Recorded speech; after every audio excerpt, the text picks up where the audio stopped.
இப்படி ஒரு மனசை உருக்குற சம்பவம் திருநெல்வேலி மாவட்டம், தமிழ்நாட்டுல திருநெல்வேலி மாவட்டம் நாங்குநேரியில நடந்திருக்குது. ஒரு இரட்டை கொலை, ஒரு வெளி மாநிலத்துல சேர்ந்த ஒருத்தவரும் அதுல கொல்லப்பட்டிருக்காரு. அங்க லோக்கல்ல உள்ள ஒருத்தர் சான்று ஒருத்தர், அவர் மாற்றுத்திறனாளி. எனக்கு ரொம்ப ஆச்சரியமா இருக்கு. ஏன்னா இதே போல ஒரு சம்பவம் போன வாரம் டெல்லியில நடந்தப்போ அருணாச்சலத்தை சேர்ந்த சில பெண்கள் தாக்கப்பட்டப்போ கிரண் ரிஜிஜு அவர்கள், மத்திய அமைச்சர் கிரண் ரிஜிஜு அவர்கள் உடனே மீடியால பிரஸ் ரிலீஸ் பண்ணிட்டாரு. உடனே அதுக்காக போலீஸ் ஆக்ஷன் சொல்லி உடனே மீடியால பேசிட்டாரு. இந்த மாதிரி தாக்குதல் ரொம்ப ஒரு கண்டனத்துக்குரியது. இந்த மாதிரி வெளிமாநிலத்துல இருந்து வந்தவங்களுக்கு எந்த ஒரு பாதிப்பும் நடக்கக்கூடாதுன்றதுக்காக டெல்லி போலீஸ்ல ஒரு ஸ்பெஷல் செல், ஒரு தனி படை அமைச்சிருக்கோம் டெல்லி போலீஸ்ல. சோ அவங்களுக்கு ஒரு தனி ஹெல்ப்லைன் இருக்கு, தனி ஒரு நம்பர் அவங்களுக்கு இருக்கு. வெளிமாநிலத்துல இருந்து வந்தவங்க ஏதோ ஒரு தாக்கப்பட்டாங்க அப்படின்னா, ஏதோ ஒரு பிரச்சனைக்கு உள்ளானாங்கன்னா அவங்க அந்த நம்பர் கூப்பிடலாம். அந்த டெல்லி போலீஸோட தனி படை அவங்களை உடனே அவங்களுக்கு அட்ரஸ் பண்ணும். நானே தனிப்பட்ட முறையில இப்ப அந்த பெண்கள் பிரச்சனையில அப்பப்போ போன் பண்ணி விசாரிச்சுட்டு இருக்கேன், என்ன நடந்துட்டு இருக்கு, இதை ஃபாலோ பண்ணிட்டே இருக்கேன். இது முன்ன விட இப்ப நிறையவே குறைஞ்சிருக்கு, ஆனா இன்னுமே நாங்க ஸ்ட்ரிக்ட் ஆக்ஷன் எடுப்போம் அப்படின்னு சொல்றவங்க தான் சார் அமைச்சர் ஸ்டாலின் அவர்களே. நீங்க ஒரு முதலமைச்சரா 2021 இருந்து நீங்க தானே சார் தமிழ்நாட்டு முதலமைச்சர், மறந்துட்டீங்களா?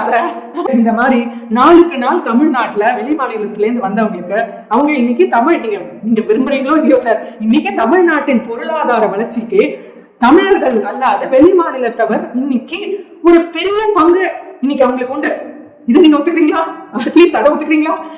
இன்னைக்கு தமிழ்நாட்டுல தமிழர்கள் மட்டும் இல்ல, பலதர மக்கள் இருக்காங்க. எல்லாருமே இன்னைக்கு நல்லா இருக்கணும், ஏன்னா அப்பதான் தமிழ்நாடு வளர்ச்சி நடக்கும். சோ எல்லாரையும் காக்க வேண்டியது உங்க பொறுப்பு சார் முதலமைச்சர் அவர்களே. அவங்க வெளிமாநிலத்தவர்னா அவங்களை அப்படி கை கழுவி விட்டுருவீங்களா? ஆமா, நீங்க தவறே காப்பாத்த வழி இல்ல, உங்களை போய் நான் வெளிமாநிலத்தவரை பத்தி கேட்கிறேனே, காமெடி தான். ஆனாலும் இன்னைக்கு வரைக்கும் இப்படி ஒரு நாங்குநேரிய பத்தி எரியுது. ஏன் திருநெல்வேலி மாவட்டமே இன்னைக்கு பத்தி எரியுது. இன்னைக்கு கதி கலங்கி அந்த பெண்கள்லாம் பாவம் தன் கணவரை இழந்துட்டு, அந்த பாட்டிமாலாம் தான் பையனை இழந்துட்டு நடு தெருவுல போராட்டம் பண்ணிட்டு இருக்காங்க. இதுக்கு உங்க பதில் என்ன சார்? வெறும் ஒரு கொண்டாட்டம்னா மட்டும் பல கோடி செலவுல ஸ்டேஜை போட்டு மைக் செட்டு போட்டு சவுண்ட் செட்டு போடுறதுக்கு மட்டும்தான், அதுல பேசுறதுக்கு மட்டும்தான் நீங்க முதலமைச்சரா துணை முதலமைச்சரா இன்னைக்கு இருக்கீங்களா? இன்னைக்கு அதுக்கு மட்டும்தான் ஆட்சியில் இருக்கீங்களா? மக்களோட கொண்டாட்டம் மட்டும் முன்னாடி நிப்பீங்களா? மக்களுக்கு திண்டாட்டம்னா காணாம போயிடுவீங்களா?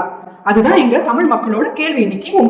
இன்னைக்கு நடந்த சம்பவத்துக்கு 6 பேர் உடனே ஒரு ஸ்டேட் கோர்ட் மாதிரி ஒரு பேருக்கு 10 6 பேர் கைது பண்ற மாதிரி பண்ணிட்டு அவங்க கிட்ட விசாரணை நடத்துறேன்னு சொல்லிட்டீங்க. ஆனா இதோட மூல காரணம் என்ன? இந்த மாதிரி சம்பவங்கள் இனிமே நடக்காது அப்படின்றதுக்கு என்ன உறுதி செய்ய நீங்க என்ன ஆக்ஷன், பிரிவென்டிவ் ஆக்ஷன் என்ன எடுத்தீங்க? வருமுன் காப்போம் வந்தபின் பார்ப்போம் தான் இன்னைக்கு தமிழ்நாட்டில் நடக்குதே தவிர, வருமுன் காப்போம் எங்க போச்சு? முதலமைச்சர் அவர்களே எங்க போச்சு?